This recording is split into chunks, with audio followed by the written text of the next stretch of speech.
Hey guys, so I just want to chat about my thoughts on the second referendum, and in any shape or form, because I think the problem is we think that it's a straight up, let's have a referendum, yes, are we in, are we out, virtually the same as we did before, are we in or out, which most people obviously chose out, it was quite close, but the reality is, we chose out.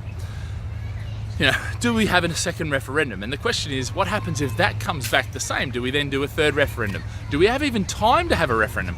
Considering this took, relatively well, there's even more years than that, and it had been pushed for ages when we did the first one. And what happens if somebody, Scotland chooses out and Britain chooses in? And all these sort of interesting concepts, because I find the interesting thing with this whole argument is, what's the questions actually going to be? Is it just going to be a straight yes or no, or is there going to be a third option? Is it going to be yes if, this percentage, and then how do you do it? Do you actually roll the people that, chose, do you have a 3 option, and then if people 3 options, and then if people choose 2 options, the 2 biggest options go in, and the third option, their preference goes. So there's a whole range of things that we looked at here. And I think the problem is there's just not enough time before April next year to see that through. And then what happens if we go back? Are we then the ostracized child that nobody likes anymore because we attempted to go out? And then it's like, well, you guys are in now, and there's no way you're going to do another referendum, so we'll treat you like shit. Excuse the French. Well, that's not French. I shouldn't say that, because we're leaving the UK. Well, possibly leaving the UK, depending on the second vote, if there is a second vote. Anyway, look, for me, my thoughts. I'm actually going to make hay whether we're in or out. And the reality is, I don't see, yes, it affects my business, and yes, it affects, my customers and clients and all that sort of stuff. But the interesting thing is, overall, I'm just getting on with life. And I think that's a lot of people, some of the feedback I get, some of the comments I get when I do a Brexit, and when I give my opinion on Brexit, and when I give my thoughts, it's very polarizing, and it's very like, if you support this, you're totally against me and I dislike you.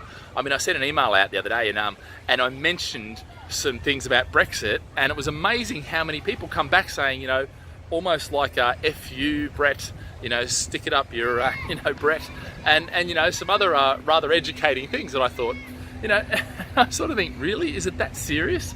And some of these people I know, and some of the, it was amazing when I wrote the book on Brexit. And I actually, when Brexit happened, I wrote a book about it. It's online if you need it, you have a read of it. And the interesting thing is, it was so polarizing. It was one of the most, or it's been one of the most polarizing things that I've seen in a long time. And really, does it have to be that way? Is it really that serious an issue? Life is still going to go on. But I think with the second referendum, do I think it's going to happen? I really don't. I don't think we've got time to work it out. I don't think there's the consensus, and I think it's too dangerous for any politician to actually do it. Even though lots, it's polarizing, and I get that, I just don't see it happening. I don't see, they can't even get the bloody, basics sorted, let alone try and pull another referendum before April, as well as getting a deal at the same time. It seems like this whole Brexit thing, what's happened is we're so focused on Brexit and getting out of the EU, we forgot that we've got a country to govern. And I think that really is where politicians should all be sacked, because actually they forgot that they are put in power to govern us and to actually produce results and to create an economy that is useful to everyone. And I think they've forgotten that. I think they've really focused on themselves, and they're so almost disrespectful to the people that voted them in and the people who didn't vote for them. Politics right now has just got to the degree where I'm actually appalled by it. And I mean that, appalled. I just think there is no inspiration, there's no leadership. To some degree, I think the whole democratic process is failing us, and that's really bad. Capitalism and it's almost scary, and so it's like the whole thing, with having a second vote is, hold on a sec, we voted once, should we vote again? Because we voted once, therefore, surely that's done now. They're all interesting comments, but guys, look, jump down, subscribe and comment down below, and I'll be happy to, get into a few inspired conversations with you guys. All right, guys, have a great day. Live with passion.